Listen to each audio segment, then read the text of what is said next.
Dieu nous bénisse. Vraiment très, très, très honoré d'être avec vous. J'avais entendu parler de cette assemblée. On m'avait dit qu'ici, c'était des hommes et des femmes de prière. Et j'ai pu le constater encore ce matin. Le Seigneur fait des merveilles. Merci, mon frère. Et c'est vraiment une grande, grande joie et un honneur pour moi de pouvoir partager avec vous. Je suis pasteur en Bretagne, qui, après la Réunion, est la plus belle région de France. J'ai appris la leçon. J'ai commencé à dire ça ici, ils m'ont dit non. Et j'avoue, j'ai visité, je me suis repenti. J'ai compris, j'étais convaincu de pécher.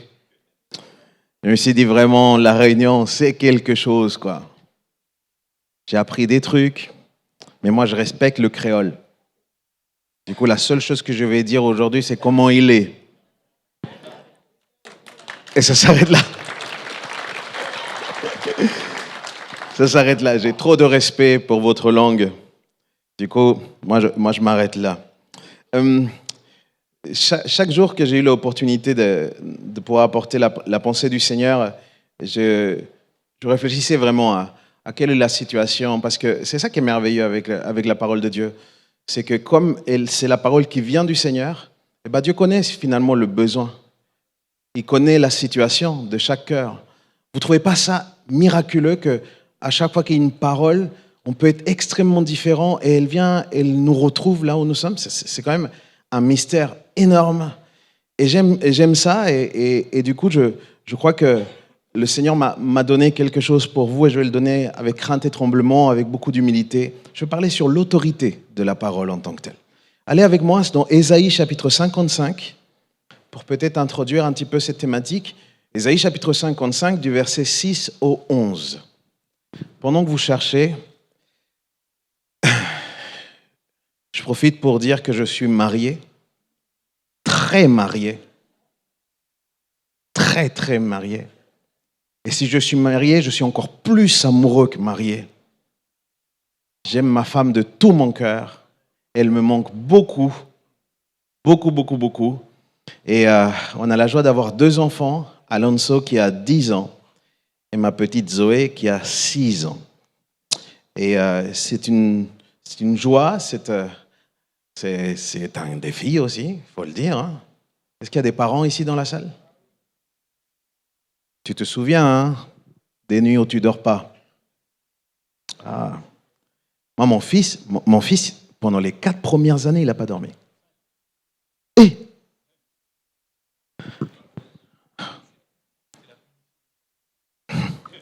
vraiment. Mais Dieu nous fait grâce, franchement. Quelle grâce que d'avoir l'opportunité aussi de pouvoir avoir les enfants. Et je prie aussi pour ceux qui courent derrière cela, que le Seigneur fasse vraiment sa volonté dans vos vies aussi. Ésaïe 55, versets 6 à 11. Recherchez l'Éternel pendant qu'il se laisse trouver. Merveilleux. Faites appel à lui tant qu'il est prêt. Le Seigneur le dit à quelqu'un ce matin. Que le méchant abandonne sa voie et l'homme injuste ses pensées. Qu'il retourne à l'Éternel. Il aura compassion de lui. Qu'il retourne à notre Dieu. Car il pardonne abondamment. Alléluia. En effet, vos pensées ne sont pas mes pensées et mes voix ne sont pas vos voix, déclare l'Éternel. Le ciel est bien plus haut que la terre. De même, mes voix sont bien au-dessus de vos voix. Mes pensées sont bien au-dessus de vos pensées. La pluie et la neige descendent du ciel et n'y retournent pas sans avoir arrosé la terre, sans l'avoir fécondée, sans avoir fait émerger les plantes, sans avoir fourni la semence au semeur et du pain à celui qui mange. Et là, si vous pouvez marquer ce verset, c'est le verset qui va nous accompagner aujourd'hui. C'est « Il en va de même pour ma parole. Celle qui sort de ma bouche, elle ne revient pas à moi sans effet, sans avoir fait ce que je désire et rempli la mission que je lui ai confiée. » C'est tellement, tellement important d'avoir une relation saine avec la parole de Dieu. Qu'est-ce que je veux dire par une relation saine? Je parle particulièrement pour ceux qui enseignent la parole de Dieu. C'est nous mettre au service de la parole et pas que la parole soit à notre service. c'est quelque chose de très, très important pour moi. C'est l'une des valeurs que j'ai dû apprendre, notamment dans mes études, dans lesquelles j'ai compris que parfois, on peut même partir sur certaines thématiques ou certaines choses où on veut justifier, mais qu'il est merveilleux lorsque nous nous mettons vraiment au service de la parole. Martin Lloyd-Jones, qui est un célèbre prédicateur et théologien, il met en garde l'Église en général contre le fait de s'écarter de la parole de Dieu. Et voilà ce qu'il va dire. La prédication biblique authentique est la mission principale de l'Église et de ses dirigeants. C'est vraiment ce qui est le plus important. Une déviation de ces tâches fondamentales, même pour des semblables bonnes causes, peut être extrêmement dangereux. Il soulignait en plus que la prédication ne doit pas simplement être une exposition intellectuelle, mais une manifestation vivante de la vérité de Dieu. Et capable de pénétrer et de transformer les cœurs. C'est là où on voit s'il y a vraiment une parole de Dieu qui est donnée. Je crois que malheureusement, beaucoup d'endroits, beaucoup d'églises peuvent à un moment trouver une dérive à cause principalement de ce fait-là. Du fait de s'être écarté de l'enseignement et d'avoir mis au centre de tout, au centre des cultes, au centre de chaque rendez-vous, la parole de Dieu. Je crois que malheureusement, et c'est des choses qui se vivent, parfois même des choses d'ordre culturel, parfois la culture vient prendre un dessus sur la parole de Dieu, et là on se retrouve dans des dérives. Et c'est pour cela que Dieu va dire au travers du prophète Ésaïe, comme on a pu le lire, « Ma parole, celle qui sort de ma bouche ». C'est très intéressant la précision. « Celle qui sort de ma bouche, elle ne revient pas à moi sans effet, sans avoir fait ce que je désire et accompli la mission que je lui ai confiée. » S'il y a une chose dans notre époque, justement, c'est pour ça que c'est intéressant de parler de l'autorité, c'est qu'aujourd'hui, dans notre époque, il y a une crise d'autorité. Il y a une véritable crise de l'autorité, et je ne vous dis pas simplement en termes de paroles bibliques, non, je vous dis en général. En général, nous vivons une époque dans laquelle il y a une crise au niveau de l'autorité, au niveau de l'autorité parentale, au niveau de l'autorité civile et parfois même au niveau de l'autorité ecclésiale. Depuis les années 60, un mouvement populaire s'est efforcé sans cesse de remettre en question le principe d'autorité. C'est quelque chose qui est devenu mondial. Ça a commencé d'abord en Occident, mais ensuite c'est devenu mondial. Et malheureusement, ce genre de mal, comme c'est sociétaire, a toujours un risque de s'introduire aussi dans nos églises. Parce que nos églises sont remplies de personnes imparfaites. Regarde ton voisin et dis-lui, c'est vrai, tu as l'air imparfait. Dis-le-lui avec sincérité.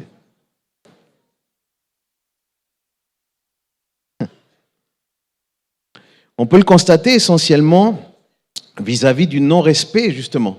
Dans les églises, il peut y avoir un non-respect de la parole. Je le vois parce qu'il y a des églises dans lesquelles on ne prêche pas tant que ça, mais on est très actif sur le « je décrète »,« je déclare »,« je prophétise », etc. Et c'est drôle. Parce que soit c'est nous qui décrétons, soit c'est nous qui prophétisons, soit c'est la parole qui le fait. Je m'explique? Et c'est très très important aujourd'hui où il peut y avoir une certaine décomplexité sur cela. C'est très important de voir justement que ce mal s'immisce, il peut s'immiscer. Et on peut constater ça, et c'est quelque chose du coup sur lequel on doit se questionner. Oui, c'est vrai, quand on est inspiré par le Seigneur, quand on est inspiré par le Saint-Esprit, c'est important de donner une parole de foi. C'est important. On peut déclarer quelque chose sur la personne, mais ta vie ne peut pas être que ça. Tu ne peux pas vivre que sur les déclarations ou les prophéties qu'un jour on t'a données. Toi et moi avons besoin de la parole. Et la parole est suffisante. L'un des cris les plus importants de la réforme protestante était celui-là, la sola scriptura. C'est quelque chose de fondamental. Les gens ne le savent pas forcément, mais nous sommes pentecôtistes, mais les pentecôtistes sont des évangéliques. Les évangéliques font partie d'un mouvement qui s'appelle les protestants. OK ? Et la branche du protestantisme, aujourd'hui, hérite de ce qu'un homme, un jour, a fait parce qu'il voulait être le plus fidèle à la parole de Dieu. Cet homme, c'est Luther. Et de son temps, avant que la réforme existe, c'était très curieux parce que dans ce qui était enseigné dans l'Église romaine, on parlait de deux autorités, une double autorité. Il y avait l'autorité de la parole et il y avait l'autorité de l'Église. On peut dire aussi l'autorité de la parole et l'autorité de la tradition. Et cette double autorité a régné, et on peut dire qu'il règne encore, dans l'Église romaine. Et quand Luther va s'intéresser plus en profondeur aux lettres de Paul, il va se rendre compte qu'il y a quelque chose qui ne va pas là. Il y a quelque chose qui ne fonctionne pas. L'histoire raconte que Martin Luther s'est réformé en raison justement de ce profond désaccord avec certaines pratiques de l'Église catholique du XVIe siècle, notamment la vente des indulgences, la corruption aussi qu'il existait au sein du clergé. Il était également convaincu que l'Église s'était éloignée finalement, petit à petit, des enseignements fondamentaux. Luther croyait fermement que le salut ne pouvait être obtenu que par la foi en Jésus. C'est pour ça que parmi les valeurs de la réforme, il y a aussi sola fide, par la foi seule. C'est ça en fait. Et non pas par les œuvres, non pas par les sacrements administrés par l'Église. Et il insistait également sur la primauté. C'était très important pour lui, la primauté des Écritures en matière de foi et de pratique chrétienne. C'est ça la sola scriptura finalement. Il affirmait du coup que la Bible devait être accessible à toutes et à tous et non simplement au clergé. Et il le disait, si Dieu a donné sa parole, c'est pour tous. Et c'était très important. Et vous connaissez peut-être l'histoire, mais son opposition, quand elle est devenue formelle, elle s'est cristallisée, on peut dire comme ça, en 1517, lorsqu'il a affiché les 95 thèses sur l'église du château de Wittenberg. Les 95 thèses, c'était un document qui dénonçait les abus, en particulier, comme je disais, la vente des indulgences. Et ce document appelait à une réforme à l'intérieur de l'Église. Et moi, cette histoire-là me touche particulièrement. Martin Luther, à aucun moment, n'a voulu diviser, n'a voulu sortir, en fait, des catholiques. À aucun moment, c'était son souhait. À aucun moment, c'était son projet. Martin Luther, lui, croyait profondément que la réforme devait venir de l'intérieur. Et il disait, il faut qu'on se re-questionne, on a besoin de réfléchir vraiment sur cela. Et il va commencer à faire des études bibliques très précises, et Dieu va lui donner de pouvoir avoir de quoi même démontrer théologiquement son propos. Et du coup, l'objectif initial de Luther, comme je disais, n'était pas de rompre avec l'Église catholique, c'était de la réformer de l'intérieur. Pourquoi c'est important pour moi? Parfois, il y a des gens, ils ne sont pas contents. Et le premier réflexe des gens pas contents, ils partent. Et parfois, en partant, ils emmènent du monde. Au lieu peut-être d'aider à réfléchir de l'intérieur. Et j'aime savoir que Dieu a utilisé un homme avec une bonne disposition de cœur. Pas avec une intention de venir faire du mal ou causer du tort. Non, non, non, non. Mais ces études bibliques, en tout cas, l'ont conduit en fait à une série de conflits théologiques, mais aussi politiques, mes amis. Ça a déclenché finalement ce qu'on appelle la réforme protestante, un mouvement qui a transformé littéralement le paysage religieux, mais politique, et pas simplement en Occident finalement, pas simplement en Suisse, en France, etc. Aujourd'hui, toi et moi, si nous sommes là, dans cette église, en train de prêcher la parole de Dieu comme on le fait, c'est parce qu'on est le fruit aussi de cette réforme protestante. Parce qu'un jour, Dieu a utilisé ce bonhomme. Et un journaliste, d'ailleurs, va lui demander à un moment, comment est-ce que tu as fait? Parce que le temps va passer, je vais revenir un petit peu après, avant son histoire, mais un journaliste va lui demander, comment est-ce que tu as fait? Et lui, il va répondre ça de manière très simple. Je n'ai rien fait, la parole a tout fait. La parole a tout fait. C'est pour dire la confiance et le respect que cet homme avait pour la parole. L'Église de Rome insistait sur le fait que l'autorité n'était pas dans les Écritures, mais dans l'Église qui interprète les Écritures. Et ça peut sembler subtil, mais c'est fondamental comme vision de la chose. Ça veut dire que notre opinion de l'Écriture a une importance aussi grande que l'inspiration elle-même. À quel moment est-ce qu'on peut se dire cela? Pour nous, en tout cas, c'est inconcevable. Et Luther, à la lumière de la parole, ne pouvait pas accepter cela. Et vous pouvez le voir dans l'histoire, que finalement, ce que Luther a vécu, c'était pas nouveau. Jésus, un jour, s'est confronté à des personnes qui étaient un petit peu dans le même esprit. Allez avec moi dans Marc. Marc chapitre 7, au verset 13. Marc chapitre 7, verset 13. Jésus se retrouve face aux pharisiens. Regardez ce qu'il leur dit. Voilà comment vous annulez, c'est très important comment. Voilà comment vous annulez la parole de Dieu. Par quoi? Par votre tradition, celle que vous transmettez.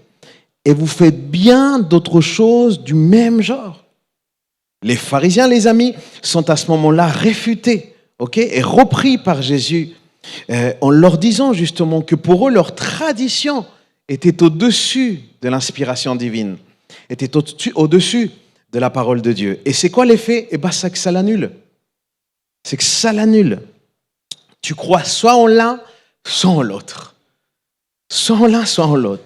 La question de l'autorité est tellement importante, mes amis, parce que la parole de Dieu, c'est elle, en fait, qui juge même l'Église. Ce n'est pas l'Église qui vient juger la parole de Dieu. C'est vraiment la parole de Dieu qui juge l'Église. C'est d'ailleurs la parole de Dieu qui détermine si une Église est une Église. Et ce qui définit une Église d'après la parole de Dieu, c'est justement la proclamation de l'Évangile tel qu'il est révélé dans les Écritures.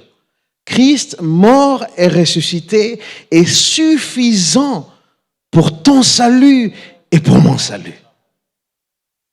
Et c'est tellement important. Luther, encore une fois, j'aime savoir qu'il ne cherchait pas la révolte, mais une profonde réflexion.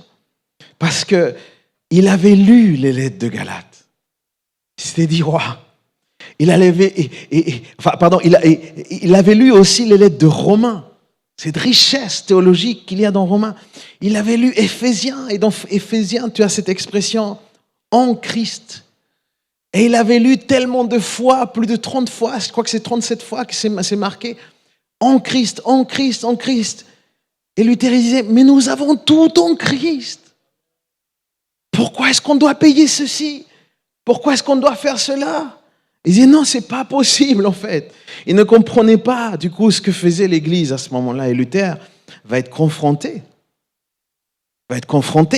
par plusieurs théologiens. Et la politique va s'immiscer là-dedans, mes amis. Et ils vont embaucher des théologiens, des personnes qui vraiment étaient des grands penseurs, personnes extrêmement intelligentes, qui venaient pour essayer de discréditer absolument tout ce que Luther enseignait. Et c'était quelque chose d'important, c'était quelque chose de fort. En fait, Luther est devenu une affaire d'État. C'est comme si, aujourd'hui, du jour au lendemain, parce que tu défends ta foi, tu te retrouves dans une chaîne d'information en continu, là. Je ne sais pas s'il y a BFM TV ici.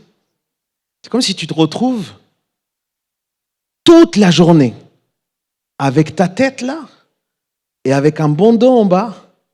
Et comment ose-t-il? Vous voyez ce que je veux dire? Et toute la journée comme ça.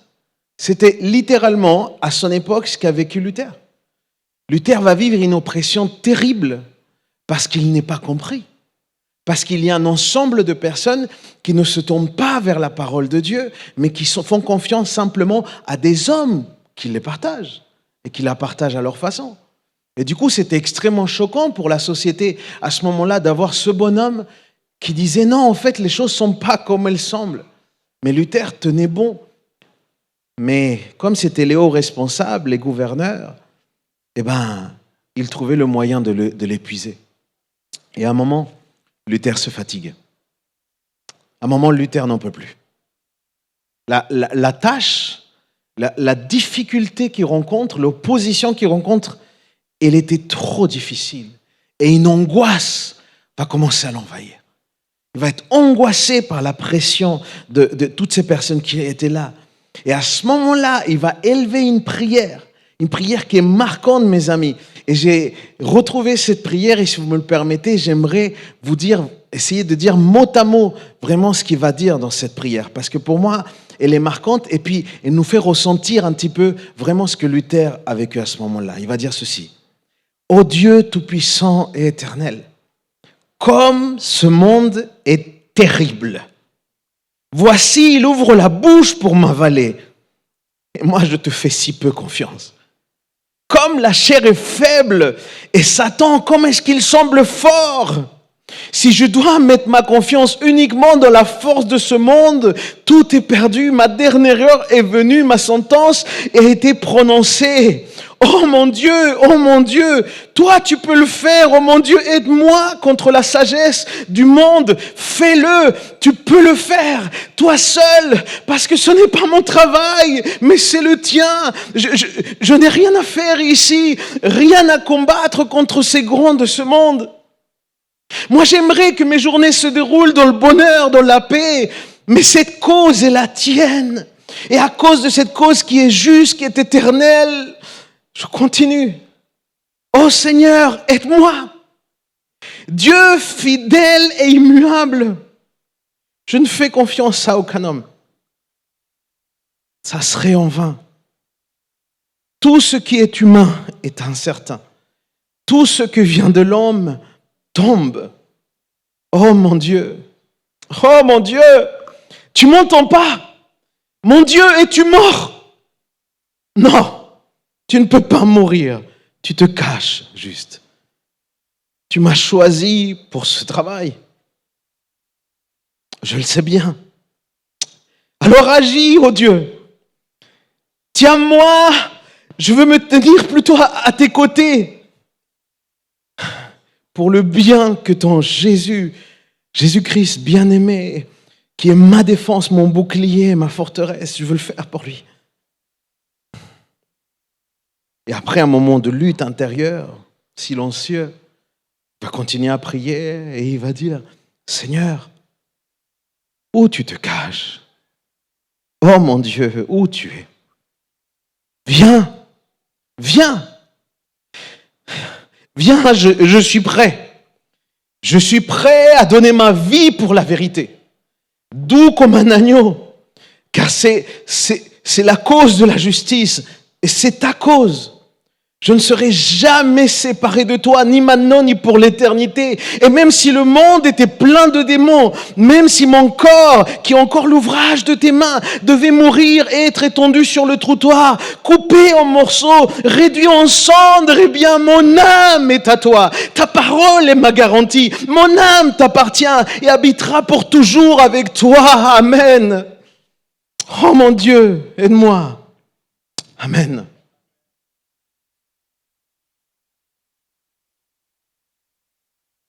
Voilà la conviction d'un homme qui avait une tâche difficile, qui avait une tâche fondamentale.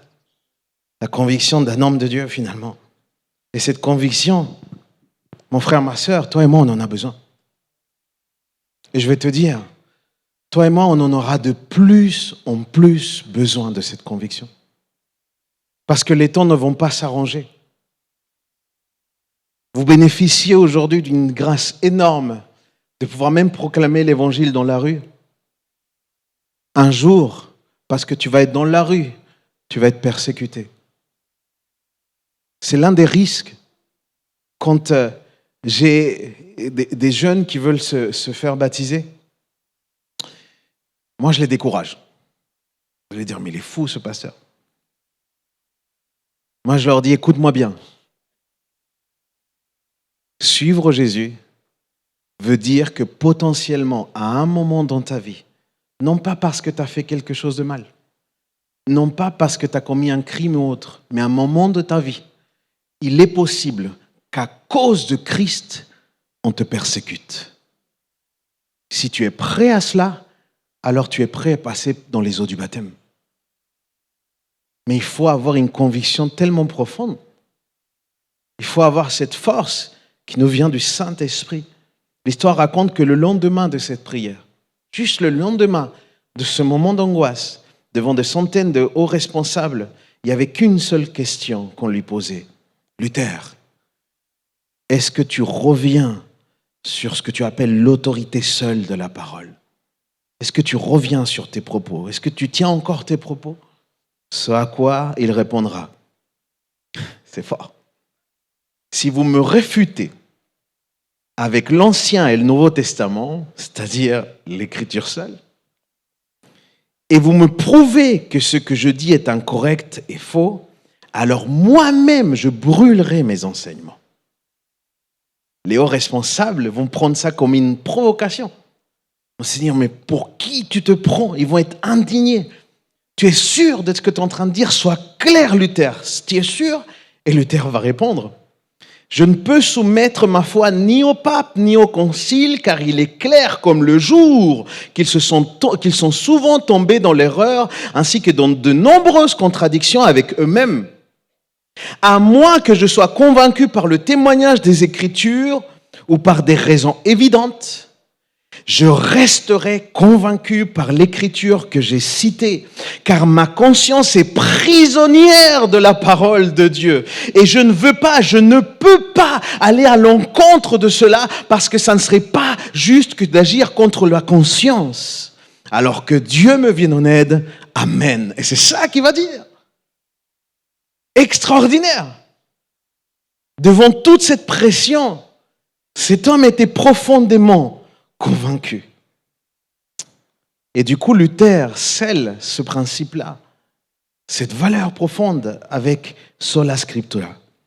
Et je voudrais que vous puissiez du coup réfléchir à peut-être comprendre qu'est-ce qui a fait qu'un homme ait pu se lever contre un empire politique, littéralement contre un empire politique et religieux, avec une certitude aussi ferme dans la vérité. Eh bien, la réponse à cette question, elle est très, très, très importante. Et elle va alimenter vraiment le courage de tous ceux qui veulent prêcher la parole de Dieu avec fidélité. En fait, c'est simple. Luther était convaincu que la Bible était la parole de Dieu et non pas des opinions ou des avis des hommes et des femmes. Il était convaincu de l'inspiration de la Bible. Il était convaincu de cela. Mes amis, c'est tellement important, parce que si toi et moi, on vient à nier que la Bible est la parole de Dieu, on est en train de nier aussi qu'il n'existe aucune autorité suprême dans ce cas-là. Si l'on n'accepte pas que la Bible est une révélation divine et qu'elle communique la pensée et la volonté de Dieu aux êtres humains, alors en fait, on n'a plus de repères solides, ni pour notre foi, ni pour notre morale, ni pour rien du tout. Et c'est pour ça que cette conviction est tellement importante. C'est fondamental. Moi, je suis tombé amoureux de la parole de Dieu. Le Seigneur m'a appelé par un verset qui a chamboulé ma vie, que vous le connaissez sûrement, c'est 2 Timothée 3,16. Les 3,16 sont pas mal dans la Bible. 2 Timothée 3,16. Car toute l'Écriture est inspirée de Dieu et utile pour enseigner, réfuter, redresser et apprendre à mener une vie conforme à la volonté de Dieu. Quand j'ai vu ce texte, il y a quelque chose qui s'est réveillé en moi. Et j'ai commencé à me passionner pour les Écritures. Et ce qui m'a aidé, c'est justement ce tout, car tout. Et quand la Bible dit tout, ça veut dire tout. Vraiment. Ça veut dire pas seulement les paroles que j'aime lire, pas seulement les psaumes que tu as l'habitude de lire, pas seulement les évangiles que tu as l'habitude de lire, pas seulement ce verset qu'un jour tu as marqué et que tu aimes bien répéter. La Bible dit que toute l'Écriture est inspirée de Dieu. C'est tellement, tellement important, les amis. Depuis Genèse chapitre 1, au commencement, Dieu créa, jusqu'à Apocalypse 21, le Seigneur vous accorde sa grâce à tous. Tout ce qui est contenu là-dedans est inspiré par Dieu. C'est sorti du cœur de Dieu et ça a été insufflé. L'autorité de la parole, du coup, elle est absolue parce que Dieu est un Dieu absolu. Et c'est ça qui fait la différence.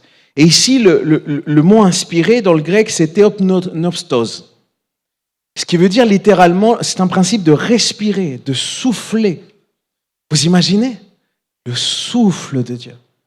Le souffle de Dieu a inspiré un ensemble d'hommes et de femmes dans différentes époques, dans une période d'environ 1400, 1600 ans, on ne sait pas exactement combien d'années. Et tout ça inspiré pleinement par Dieu pour révéler Jésus-Christ. C'est merveilleux ce que le Seigneur a fait au travers de la parole. Calvin disait que l'autorité de la parole se base sur son inspiration. Elle vient de là. C'est pourquoi aucune tradition, mes amis, aucune organisation ne peut être à la hauteur de la parole de Dieu. Car si Dieu a inspiré cela, ça veut dire que Dieu a parlé. Et si Dieu est notre créateur, nous sommes des créatures, et bien quand le créateur parle, les créatures doivent écouter.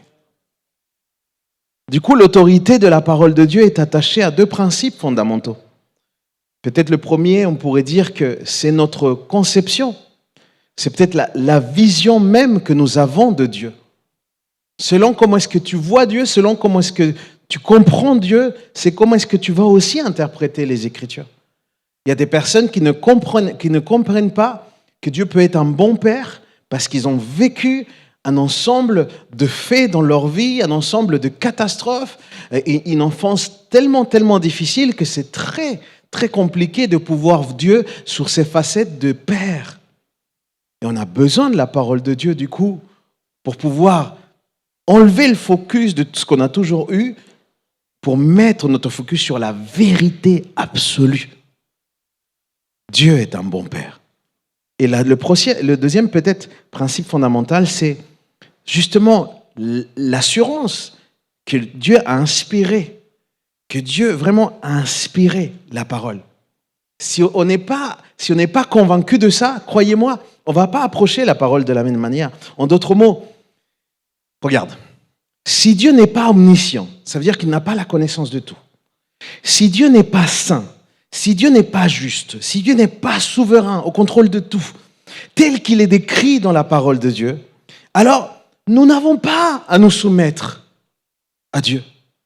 Si Dieu n'est pas de cela, alors on n'a pas à se soumettre à la parole de Dieu. C'est exactement d'ailleurs ce qu'y pense quelqu'un qui n'a pas accueilli l'évangile dans sa vie. Il y a des gens pour qui la Bible, c'est juste un livre de plus, et parfois ils l'ont même dans leur bibliothèque, faisant partie un petit peu de la philosophie, laquelle ils peuvent avoir ou acquérir. Par conséquent, ils ne croient pas et ne se soumettent pas à cette autorité. Mais je crois que toi et moi, nous avons été touchés par la grâce de Dieu.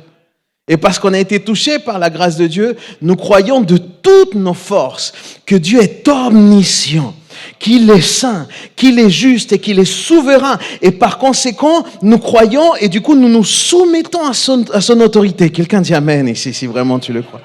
C'est pour ça que ce texte d'Ésaïe est intéressant. Ma parole, celle qui sort de ma bouche, elle ne revient jamais à moi sans effet, sans avoir fait ce que je désire et rempli la mission que je lui ai confiée. Et Dieu démontre ici son pouvoir, son autorité. C'est tellement fort, les amis, de comprendre l'autorité qu'il y a dans la parole de Dieu. La parole représente la volonté de Dieu. Et ça veut dire que ce que Dieu va dire, ça va forcément s'accomplir. En fait, il n'y a pas d'autre option. Si Dieu dit quelque chose, ça va se faire. Et la parole représente cela. La parole est le bras du coup de Dieu par lequel il agit. La parole et Dieu ne sont jamais séparés. Dieu est là-dedans. Au commencement, tu te souviens, au commencement, Dieu quoi? Dieu créa. Son autorité est telle qu'à partir de rien, par la puissance de sa parole, il va tout créer. C'est ça la puissance. Des billions de galaxies se sont formées juste parce que Dieu l'a dit. C'est extraordinaire. Hébreux chapitre 11, verset 3 nous dit « Par la foi, nous comprenons que l'univers a été harmonieusement organisé par la parole de Dieu et qu'ainsi le monde visible tire son origine de l'invisible. » C'est la puissance qui est dans la parole de Dieu. Et je voudrais qu'on puisse, toi et moi, ce matin, ouvrir nos yeux sur cela, ouvrir nos oreilles, ouvrir nos cœurs. Sa parole doit être notre tout. Toi, mon frère, ma sœur, plus peut-être que toutes les prières que le pasteur peut faire pour toi. Toi, mon frère, ma sœur, peut-être plus que tout l'argent derrière laquelle tu cours. Toi, mon frère, ma sœur, peut-être plus que ces projets de vie, ces rêves, plus que tout cela. Je suis là pour te dire que tu as besoin de la parole de Dieu. Plus que toutes les choses de lesquelles tu penses en avoir besoin. Il n'y a rien qui pourra faire le travail que la parole de Dieu pourra produire dans ta vie, parce que le Saint-Esprit, avec la parole de Dieu, sont capables de transformer ton cœur. Il transforme un cœur de pierre, il les transforme en chair. Il transforme notre manière de penser, notre manière de voir la vie, notre manière de voir les problèmes, notre manière de voir les défis, notre manière de voir l'avenir. Quand tu lis la parole de Dieu, tout ce qui est sombre pour les gens devient comme une lumière, parce que la parole de Dieu est pleine d'espérance, parce que la parole de Dieu est pleine de Jésus-Christ. Toi et moi, nous avons plus que jamais besoin de la parole de Dieu. Nous pouvons dire que la parole de Dieu est puissante. Et elle est puissante parce que la parole de Dieu a une destinée, a du contenu, et elle a une signification aussi. Par exemple, il ordonne à l'eau, les eaux là, il leur donne de les séparer parce que Dieu voulait juste voir la terre. Et Dieu dit à l'eau, allez, séparez-vous, il faut que je vois la terre. Il voulait voir la terre, alors il dégage ce qu'il faut dégager. Et la parole a une destinée, un contenu, une signification. Ça veut dire que tout ce que Dieu fait et manifeste par sa puissance part de ce principe-là. C'est ce que Dieu fait, et c'est pour ça aussi que c'est tellement puissant. Et toi et moi, quand nous connaissons ce Dieu de la Bible, nous ne pouvons faire que l'adorer. Le Dieu qui, lorsqu'il parle, il ne fait finalement que projeter quelque chose qui était déjà dans sa pensée depuis l'éternité. Et donc cela se produit forcément. C'est pour ça que la Bible dit qu'il est celui qui est. Il est celui qui est.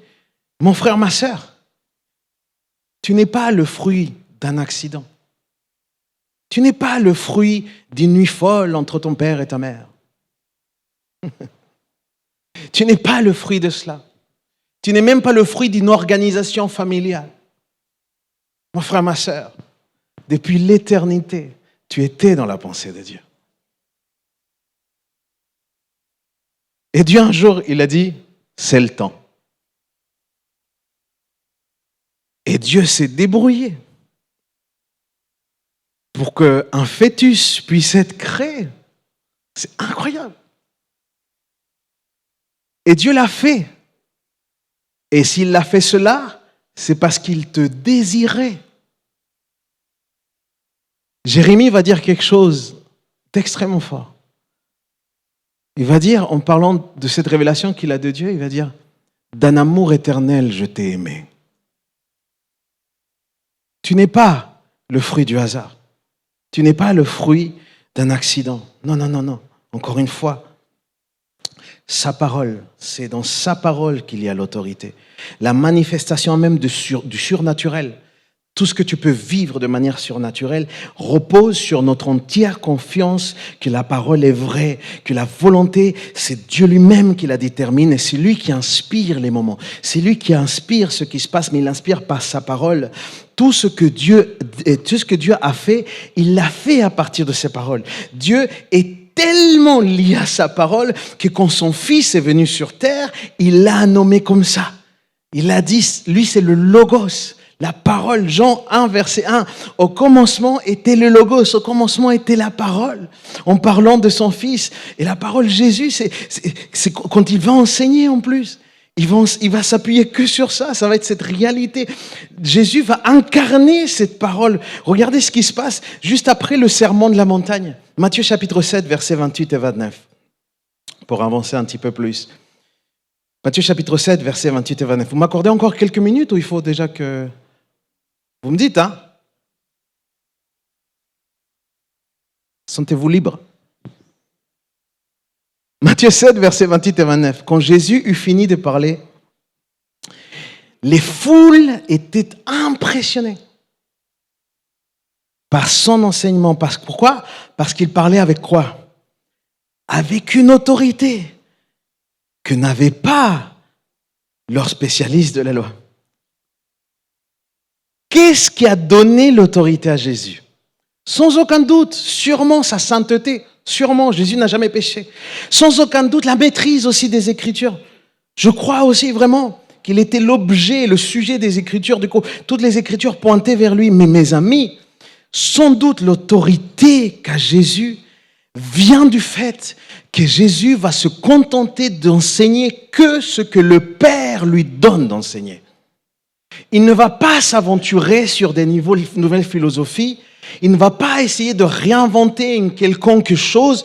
Non, non, non. Il va s'attacher profondément à ce que le Père a enseigné. Et les rabbins de l'époque, eux, s'appuyaient sur ce que les anciens rabbins enseignaient, en fait. Et Jésus va leur dire, vous avez entendu dire, mais moi, je vous dis que...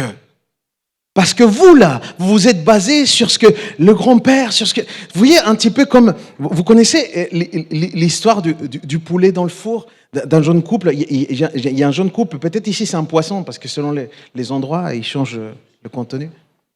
C'est un jeune couple, ok? Très jeune couple comme ça. Et en fait, voilà, ils se marient. Et l'un des premiers repas... Que du coup, l'épouse ce jour-là, ça peut être l'homme, hein. Commencez pas. Ça peut être l'homme. L'épouse ce jour-là, elle prépare, tu vois. Elle prépare un poulet. Tu vois. Et elle prend le poulet comme ça. Et elle met le poulet comme ça. D'accord? Et elle le met de côté, tu vois. Et c'était un four long. C'était un four long qu'ils avaient. Et du coup, elle le met de côté. Et là, le mari, il est intrigué. Parce que de côté, il passe à peine. Tu vois, il passe à peine le poulet. Mais elle insiste, il faut qu'il passe de côté comme ça. Du coup, elle pousse le poulet, elle le met là. Le mari, il est intrigué. Il dit, attends, mais le truc, il est long là. Pourquoi tu le mets comme ça de côté? Il dit, bah, c'est comme ça qu'on fait le poulet. Et pourquoi c'est comme ça qu'on fait le poulet? Parce que ma mère me l'a dit. La semaine d'après, ils avaient un dîner avec la belle-maman. Du coup, il va voir la belle-maman et il dit, belle-maman, il y a un truc que je ne comprends pas. Ma femme, voyez-vous, m'a fait un très bon poulet, mais elle l'a forcé à rentrer dans le four parce qu'elle m'a dit qu'il faut le mettre de côté. Et la belle-maman, elle lui dit, mais oui, il faut le mettre de côté, c'est comme ça qu'on fait le poulet. Il dit, mais pourquoi? Pas parce que c'est comme ça que ma maman m'a appris. Noël arrive. Heureusement, fort heureusement, la grand-mère était encore là. Intrigué, le jeune homme. Il va voir l'arrière-grand-mère, voilà la grand-mère.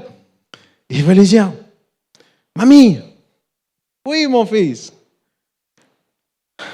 c'est vrai que vous mettez toujours vous le poulet de côté?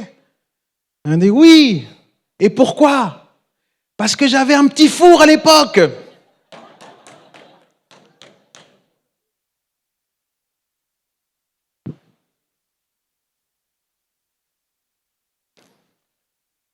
Parfois, nous faisons les choses juste parce qu'on répète et on ne trouve plus le sens. C'est pour ça qu'on a besoin d'être rafraîchi par la parole de Dieu. Et on n'a besoin que de la parole de Dieu. Ces hommes-là, ils enseignaient ce que les rabbins enseignaient. Regardez Jean 7, versets 14 et 16. Regardez ce qu'il dit, Jean 7, versets 14 et 16.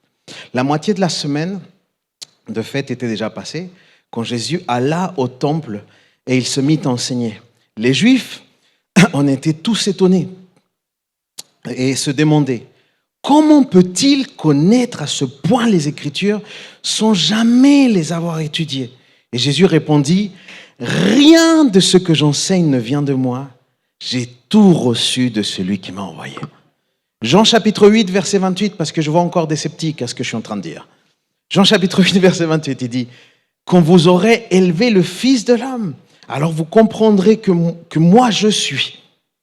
Vous reconnaîtrez que je ne fais rien de ma propre initiative, mais je transmets ce que le Père m'a enseigné.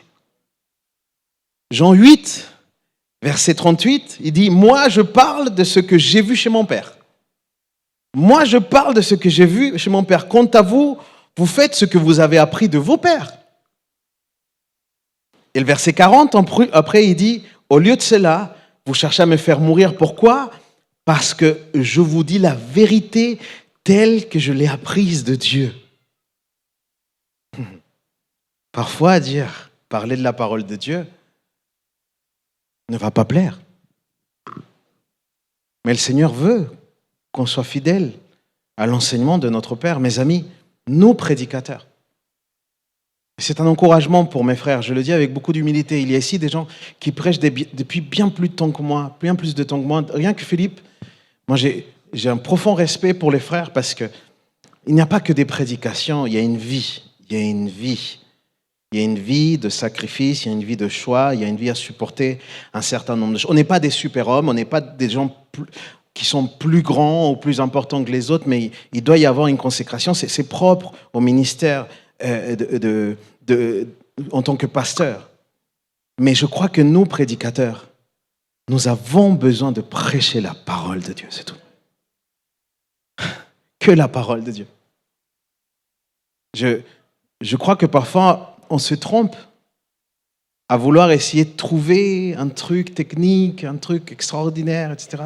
Si on peut enrichir, effectivement, par telle ou telle chose, c'est bien, mais pas au détriment du message de l'Évangile. C'est tellement, tellement important. Romains chapitre 10, verset 17, il dit, la foi vient de quoi ? Et ce qu'on entend vient de quoi ? De la parole de Dieu. Hébreux 4, verset 12, il dit, en effet, la parole de Dieu, elle est vivante et efficace, plus tranchante que toute épée à deux tranchants, pénétrante jusqu'à séparer âme et esprit, jointure et moelle. Elle juge les sentiments et les pensées du cœur. C'est pour ça que je vous disais qu'il y a un mystère, il y a un miracle au fait que nous tous, nous puissions recevoir à chaque fois quelque chose que le Seigneur nous donne. C'est parce que c'est sa parole. Tu peux prendre la Bible et lire ce que Dieu va te dire. Et au travers d'elle, tu vivras, je suis convaincu, une puissante conviction, peut-être une conviction de direction de là où tu dois aller, de ce que tu dois faire, mais aussi de péché. Parce qu'elle examine, la parole examine les intentions les plus profondes de nos cœurs. C'est ça l'autorité de la parole. Moi, je suis impressionné de ça parce que vraiment, je crois parfois même qu'on se trompe. Regardez ce passage avec moi. Dans Marc chapitre 1, verset 23, on va lire jusqu'au verset 27 pour finir. Vous savez pourquoi est-ce que ça m'interpelle ? J'ai connu trop de moments où moi-même, j'ai été beaucoup plus impressionné par des faits surnaturels que par la parole elle-même. Je m'explique ? Parfois, on est plus impressionné par une démonstration démoniaque que par la parole elle-même. Regardez Marc, chapitre 1, verset 23. Il y avait dans leur synagogue un homme qui avait un esprit impur. Il s'écria, « Ah, que veux-tu, Jésus de Nazareth ? Es-tu venu pour nous perdre ? Je sais qui tu es, le Saint d'Israël. » Oh là là, ce démoniaque avait une très bonne théologie. Lui, il savait à qui il avait affaire. Jésus le menaça en disant, « Tais-toi et sors de cet homme. » Aussi simple que ça. Tais-toi et sors de cet homme. L'esprit impur sortit, et cet homme, en se secouant violemment, sortit de cet homme, en se secouant violemment, et en poussant un grand cri. Okay ? Tous furent effrayés. Tous effrayés, c'est très important cette expression-là. Ils se demandaient même, après avoir eu peur, ils se demandaient les uns les autres, ils disaient, Mais qu'est-ce que ceci? Qu'est-ce que ce nouvel enseignement? Il commande avec quoi? Avec autorité, même aux esprits impurs, et lui obéissent. Moi, ça m'interpelle, ils sont effrayés. Mais qu'est-ce qui est plus impressionnant? Une puissance démoniaque qui est capable de prendre possession sur un homme, ou Dieu qui est capable de délivrer cette personne et changer sa destinée à jamais? Qu'est-ce qui est le plus impressionnant? Sur quoi fixe-nous notre regard? Qu'est-ce qui interpelle le plus notre cœur? C'est tellement important, mon frère, ma sœur. Si tu peux m'accompagner, mon frère, au piano, s'il te plaît. Paul va dire à Tite, dans Tite chapitre 2, verset 15, il va dire ceci. Dis ces choses-là. Et Dieu le dit à quelqu'un aujourd'hui. Toi, parce que la parole, la transmission de la parole, les amis, ce n'est pas nécessairement une prédication ici un dimanche. La Bible dit, vous serez mes témoins. Mais on sera témoin de quoi? On sera témoin de la parole de Dieu. Donc Dieu nous dit à tous aujourd'hui, dis ces choses-là. Encourage. Reprends avec une pleine autorité. Ok? Que personne ne te méprise. Pour que personne ne te méprise, tu dois t'appuyer sur l'autorité de la parole. Il ne s'agit pas de toi. Il ne s'agit pas de tes compétences, il ne s'agit pas de combien d'années tu as d'études bibliques, il ne s'agit pas de ça. Il s'agit de ta pleine confiance, de ta foi sur le fait que la Bible a toute l'autorité. Paul exhorte et reprend avec autorité de la parole. Il parle aussi.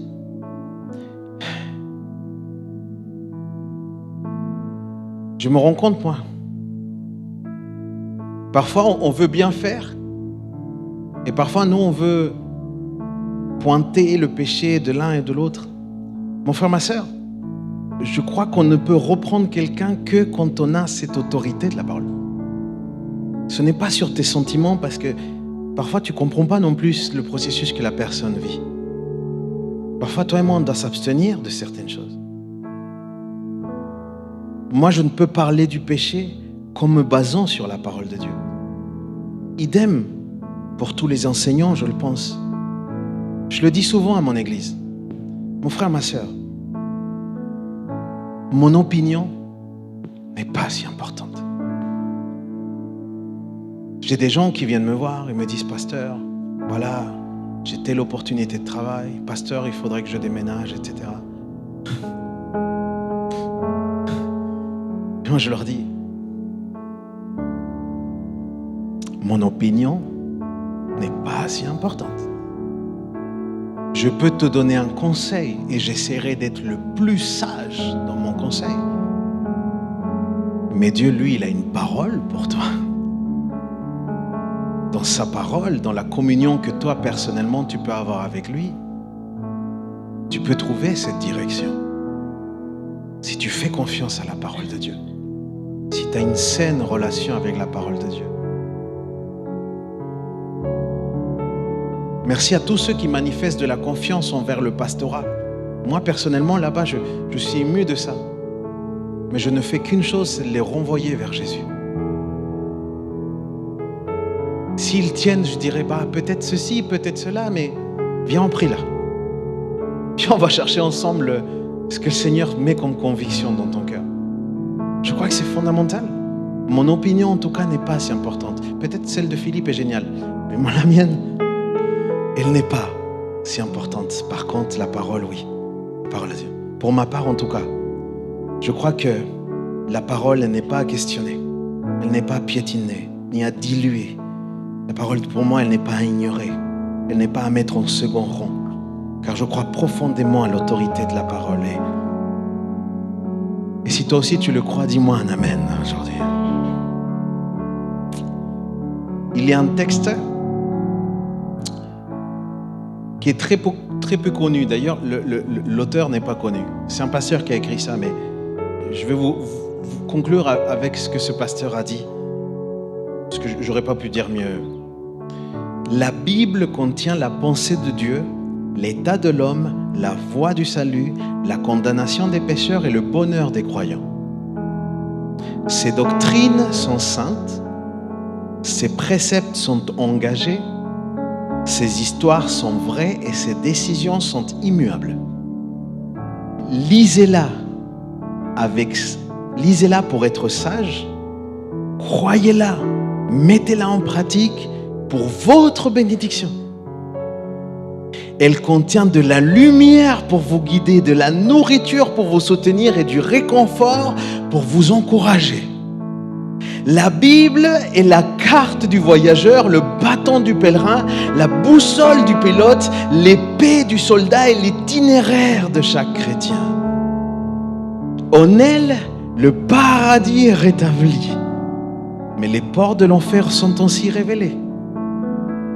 Christ est le thème principal de la Bible. Christ est notre bien. Et notre bien, c'est son dessein et la gloire de Dieu, son but. La Bible doit remplir ta mémoire. Elle doit gouverner ton cœur et guider la marche. Elle est à lire lentement, fréquemment, dans la prière. C'est une mine de richesse, un paradis de gloire et un fleuve de plaisir. Il vous est donné dans la vie et il sera ouvert aussi au jour du jugement et rappelé pour toujours. Il contient la plus haute responsabilité. Il récompensera du coup les plus grands travaux, mais condamnera aussi tous ceux qui méprisent son contenu sacré. Je trouvais ce texte formidable.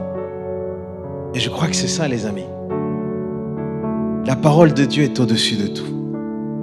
Tu le crois ce matin? Est-ce qu'on peut ensemble se mettre debout?